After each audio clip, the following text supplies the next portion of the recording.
الحمد لله رب العالمين والعاقبة للمتقين والصلاة والسلام على سيد الأولين وسيد الآخرين وعلى آله وأصحابه أجمعين أما بعد أعوذ بالله من الشيطان الرجيم بسم الله الرحمن الرحيم رب اشرح لي صدري ويسر لي أمري واحلل عقدة من لساني يفقهوا قولي رب زدني علما۔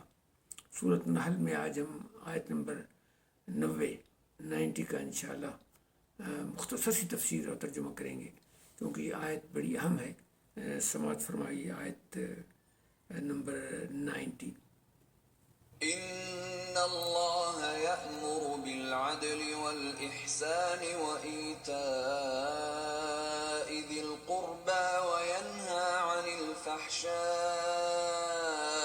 والمنكر والبغي يعظكم لعلكم تذكرون۔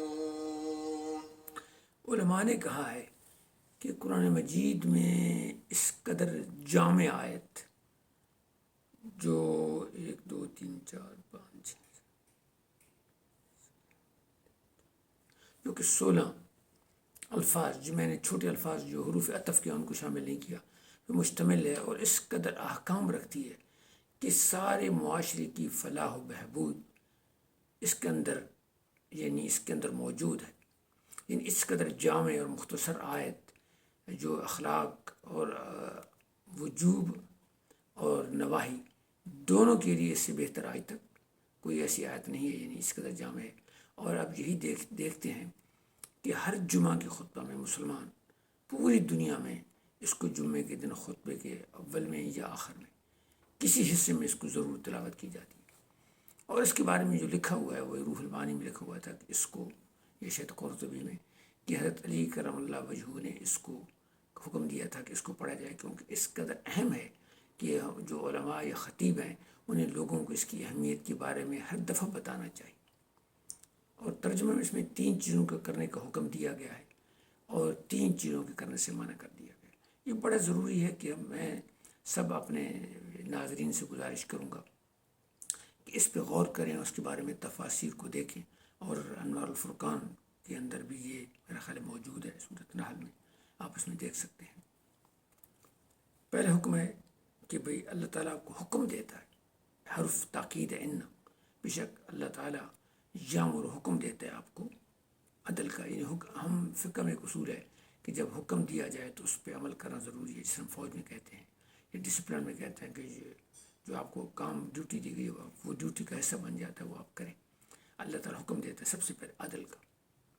اب عدل جو ہے نا وہ بڑا اسلام نے واضح کر دیا ہے۔ عدل کا مطلب ہے توازن اور تناسب۔ عدل کا یہ مطلب نہیں کہ برابری نہیں ہے، کہیں برابری ہے، کہیں توازن اور تناسب ہے۔ یہ برابری، توازن اور تناسب ان تینوں کو شامل ہے۔ برابری سے ہے کہ جس طرح ایک عمومی لحاظ سے برابری میں تمام انسان برابر ہے، تمام انسانوں کے شہریت کے حقوق برابر ہے، آزادی کے حقوق برابر ہیں، اس میں کوئی فرق نہیں کیا جائے گا کہ اس کو دیں گے، اس کو نہیں دیں گے، کالے کو دیں گے، گورے کو نہیں دیں گے، سفید کو دیں گے، لمبے کو دیں گے، چھوٹے کو نہیں دیں گے، مسلمان کو دیں گے، غیر مسلمان کو نہیں دیں گے، نہیں، سب کو برابر ہے۔ پھر تناسب اس لیے ہے کہ اس چیز کو اس کے متناسب دینا چاہیے۔ متناسب یہ ہے کہ مثلا والد کے حقوق اور ہیں، بیٹے کے حقوق اور ہیں، بیوی کے حقوق اور ہیں، خریدار کے حقوق اور ہیں، مطلب فروخت کرنے والے کے حقوق اور ہیں، شہری کے حقوق اور ہیں، باہر سے جو سیاحی ویزے پر آتا ہے اس کے حقوق اور ہیں۔ تو اس میں جو تناسب ہے وہ اس کے مطابق حقوق دی جاتے ہیں۔ اس میں تناسب بھی حقیقی اور عدل کی بنیاد پہ ہونا چاہیے، اس میں بھی توازن ہونا چاہیے۔ تو اس میں توازن نہیں ہوگا تو بھی اس لیے والد کے حقوق اور ہیں اور لڑکے کے حقوق اور ہیں۔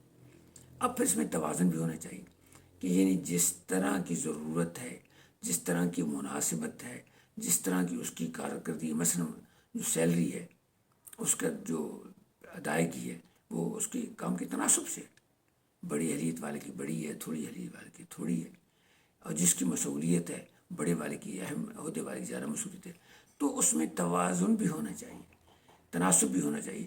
اس لیے عدل کی یہ بھی تعریف ہے کسی چیز کو اس کے متوازن، متناسب مقام پر رکھنا ہے، برابری میں رکھنا ہے کہ برابری کہیں برابری ہے، لیکن برابری کا یہ مطلب نہیں ہے کہ ہر جگہ برابری ہے، نہیں.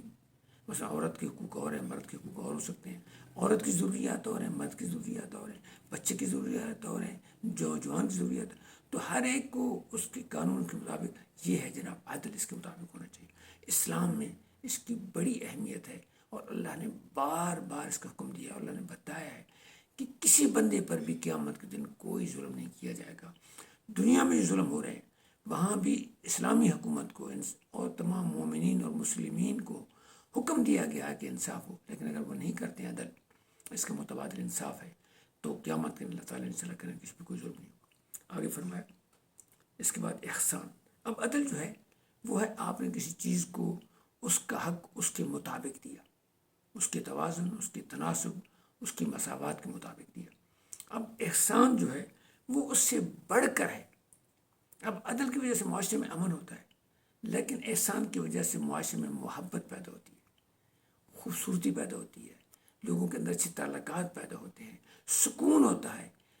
عدل کی وجہ سے امن ہوتا ہے، اس کی وجہ سے امن کے ساتھ سکون بھی ہوتا ہے.